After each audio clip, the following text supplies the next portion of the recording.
Bonjour, je suis Solange Pami de My Passion, My Job. Je suis très heureuse de vous retrouver une fois de plus. Et comme d'habitude, je tenais à remercier tous ceux-là qui ont déjà liké la page, tous ceux-là qui continuent à partager nos différentes interviews. Merci beaucoup parce que c'est grâce à vous aussi que tout cela est possible. Et nous tenons à souhaiter une bienvenue à tous ceux-là qui sont nouveaux sur la plateforme. Alors, dernièrement, l'objet de notre dernière vidéo, c'était de savoir ce que c'est que la passion. Alors, pour tous ceux-là qui n'ont pas eu le temps de voir la vidéo, tous ceux-là qui viennent d'être abonnés sur la plateforme, la vidéo est encore disponible sur la plateforme.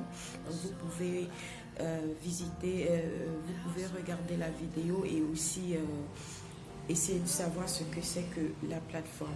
Aujourd'hui, nous allons parler de comment découvrir sa passion. Comment découvrir sa passion. Alors, plusieurs personnes, sûrement d'entre vous, se sont déjà demandé c'est quoi véritablement ma passion, ou bien ont un sentiment de ne pas avoir véritablement trouvé sa passion, ou tout simplement se posent la question que mais est-ce que je fais dans la vie présentement là, est-ce que c'est ma passion? Alors, nous tenons d'abord à préciser. Trouver sa passion, c'est faire ce que l'on aime tout en étant utile aux autres. Trouver sa passion, c'est faire ce que l'on aime tout en étant utile aux autres, tout en leur proposant nos services, en mettant à leur service notre passion. Et aussi, c'est la liberté d'utiliser notre créativité chaque jour. Nous ne sommes pas contraints à travailler selon un modèle déjà préétabli pour nous, mais nous sommes libres de pouvoir donner naissance à notre créativité, naissance à notre imagination, à ce brin de folie que le Seigneur a implanté à chacun de nous. Donc c'est ça un peu, c'est comme ça un peu que ça commence à trouver sa passion. Donc il ne suffit pas aussi d'aimer juste ce que vous faites, mais bien plus encore, vous devez avoir la détermination de le faire et continuer à le faire et y être pleinement dévoué. Ça veut dire qu'il ne suffit pas d'aimer parce qu'il y a des challenges qui vont se présenter, il y a des obstacles qui vont se présenter. Mais combien êtes-vous dévoué à faire cette chose? Combien êtes-vous committed, engagé à faire cette chose? Combien êtes-vous décidé, déterminé à faire cette chose? Parce qu'il faut de la détermination, il faut de la persévérance, il faut du dévouement, il faut aussi de l'engagement, comme je l'ai dit tout à l'heure. Donc il ne suffit pas juste d'aimer ce que l'on fait. Grosso modo, on peut dire que malgré les obstacles, un passionné n'échoue jamais. Il n'échoue jamais déjà. Pourquoi? Je m'explique. Parce que même lorsqu'il échoue, même lorsqu'il ne réussit pas à atteindre les résultats escomptés, lui au moins, il a eu cette force de sortir de sa zone de confort. Parce que ce qui nous retient, nous qui avons souvent des passions, c'est qu'on ne veut pas sortir de la zone de confort par peur de ce que les gens vont dire, par peur de ce que... est-ce que ce que je propose là sera accepté des autres? Est-ce qu'on ne veut pas en fait laisser libre cours à notre créativité? Ce qui fait qu'on est dans une analyse paralytique qui nous fait rester sur place, sur le même point de départ, et le résultat des courses, c'est qu'on n'avance pas. Non. S'il fallait donc répondre à quelle est donc votre passion, alors quelle est donc votre passion? J'ai essayé de regrouper les différentes questions que vous devez vous poser, qui vont vous servir de canevas pour véritablement savoir quelle est votre passion. Donc j'espère que ça va aider tout un chacun. Donc j'ai fait quelques petites recherches et j'espère que ça va vous aider. Alors numéro 1, quelle est la chose que vous faites toujours avec enthousiasme? Quelle est cette chose que vous faites toujours en étant joyeux, en étant heureux? C'est facile à détecter. C'est très facile à détecter parce que c'est pas tout ce qu'on fait en étant joyeux. Donc c'est comme une phrase qui dit si vous faites votre passion, les lundis ne seront plus jamais pareils. En fait, pourquoi? Parce qu'on sait que dès que le dimanche finit, dès qu'on sait que le lundi est en train d'arriver, on a la flemme, on a le corps qui pèse. Mais tout ça sont des indicateurs en fait que vous ne faites pas ce que vous aimez. Hein. Il ne faut pas se tromper, il ne faut pas se leurrer. Donc voilà.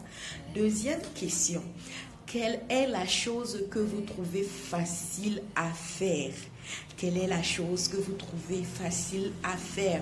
Un vrai passionné sait transformer la difficulté en divertissement. Ça veut dire quoi? Ce que moi je peux trouver difficile, vous pouvez trouver facile. Ce que vous pouvez trouver difficile, moi je peux le trouver facile. Et face même aux obstacles qui vont se présenter, moi je serais capable d'en rire parce qu'en fait c'est comme un air de jeu pour moi, c'est comme un terrain de jeu pour moi, donc c'est un peu ça. Troisième question, qu'est-ce qui booste votre créativité?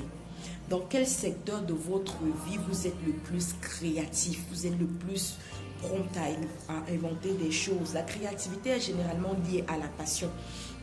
Donc, les deux vont de pair, les deux vont ensemble. Il y a une citation de monsieur Tony Robbins qui dit « La passion est la genèse du génie ». En d'autres termes, la passion est la genèse de la créativité. Lorsque vous êtes passionné, vous avez des idées qui bondent de partout, qui sautent de partout. Vous êtes toujours prêt à créer, vous êtes toujours prêt à innover. Vous êtes, en fait, c'est ça, vous avez toujours ce brin de folie qui diffère des autres. C'est un peu ça. Quatrième question. Quelle est la chose que vous feriez gratuitement? Quelle est la chose que vous feriez gratuitement avec pour seule récompense le plaisir de faire cette chose? Comme je l'ai dit au début, la chose que vous pouvez faire avec enthousiasme, mais aussi gratuitement, c'est quoi cette chose que vous êtes prête à faire sans que l'on ne vous paye à la fin du mois, sans que forcément vous attendiez un salaire ou une rémunération? C'est quoi cette chose que vous êtes capable de faire sans être payé en retour, sans attendre une contrepartie? Cinquième question. De quoi aimez-vous le plus parler? On a toujours tous un centre d'intérêt. Il y a toujours un sujet auquel on parle et qui fait briller nos yeux, ou que lorsqu'on entend parler, ça fait briller nos yeux, ça suscite en nous quelque chose qui bouillonne. C'est comme action-réaction. En fait, dès qu'on entend parler de cette chose, ou dès qu'on est en train de faire cette chose, on est comme en fait un enfant dans un bac à sable qui se retrouve au milieu des jouets. Donc, de quoi aimez-vous parler? Quelle est cette chose dont vous en parlez chaque fois que c'est mentionné, chaque fois que c'est évoqué, ça suscite directement quelque chose en vous. Alors, la sixième question, quelle est cette chose que vous êtes prête à faire et à refaire même après un échec? J'ai dit tout à l'heure que la passion, à mon introduction, la passion, ce n'est pas seulement aimer ce que l'on fait, mais c'est d'être capable de faire face aux obstacles. Vous m'excusez, c'est d'être capable de faire face aux obstacles. C'est d'être capable d'être déterminé, dévoué à cette chose, peu importe les obstacles qui se présentent. Donc, quelle est cette chose que vous êtes prête à refaire même après un échec? Je dis ceci pourquoi? Parce que la passion, c'est quelque chose qui nous énergétise de l'intérieur. C'est comme un moteur diesel, c'est comme un feu dévorant, comme je l'avais dit dans ma vidéo précédente. C'est cette chose qui nous permet de voir les échecs en opportunité. En fait, elle change notre perception. On ne voit plus des difficultés comme des difficultés, mais on voit des difficultés comme des divertissements. On voit des difficultés, des oppositions comme des opportunités. En fait, tout pour nous est un avantage pour nous. Tout contribue à notre bien. Lorsque une difficulté, un obstacle se présente. Excusez-moi. Ok. Là, je pensais bon. Ok. Donc, en fait, c'était ces 6 questions. Je résume. Première question, quelle est la chose que vous faites toujours avec enthousiasme? Deuxième question, quelle est la chose que vous trouvez facile à faire? Troisième question, qu'est-ce qui booste votre créativité? Quatrième question, quelle est la chose que vous serez prêt à faire gratuitement sans attendre rien en retour? Cinquième question, de quoi aimez-vous le plus parler? Sixième question, quelle est cette chose que vous êtes prête à faire et à refaire même après un échec? Alors, pour conclure, le tout n'est pas de trouver sa passion. Le tout est de trouver la passion et de la mettre en action, parce que en fait, il faut une pleine dévotion pour que la passion soit développée. Il faut un maximum d'engagement, un maximum de discipline, un maximum de détermination. Donc c'est un peu ces choses, ces éléments, ces ingrédients, lorsqu'ils sont réunis, qui donne naissance à notre passion. Parce que comme je l'ai paraphrasé ici, j'ai dit, il faut avoir une pleine dévotion et aussi passer à l'action pour qu'enfin il y ait manifestation. Donc en fait, la dévotion plus l'action donne naissance à la manifestation.